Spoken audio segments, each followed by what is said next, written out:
Programang ito ay rated SPG, striktong patnubay at gabay ng magulang ang kailangan. Dahil may bagong kaalyansa na si Agustus na sindikato ay puputulin niya na ang kanyang ugnayan sa Red Phoenix. Susugurin nila ang bahay ng Red Phoenix at kahit si Lucio ay hindi niya sasantuhin.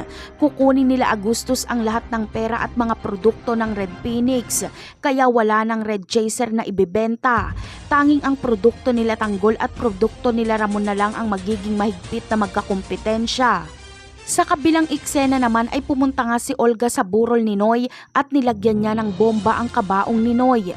At sa oras nga ng libing kung nasaan si Tanggol at Santino mismo ang nasa tabi ng kabaong ay pinasabog ito ni Olga. Sa pool si Tanggol at pati si Santino ay biktima din ni Olga. Marami ang nadamay at walang malay silang lahat. Mabuti na lang ay agad na darating ang mga kaibigan ni Tanggol at sila nga harap kila Olga. Kaya matinding labanan ang magaganap sa pagitan nila Enteng at grupo nila Olga. Bagamat sa lakas ng pagsabog ay nasisiguro ni Olga na patay na si Tanggol, pero gusto niya itong makita at gusto niyang barilin sa ulo. Pero hindi siya makakalapit dahil si Madonna ang kanyang makakaharap. Uuwi na lang sila Olga. Masaya siyang napatay niya daw umano si Ramon at Tanggol. Wala siyang kaalam-alam na buhay pa ang dalawa. Ang isusunod niya ay si Don Julio. Ang ihuhuli niyang patayin ay si David.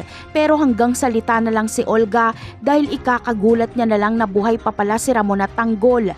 At ikakatakot ito ng gusto ni Olga kaya magtatago siya ng matindi dahil alam niyang hinahanting na siya ni Ramon.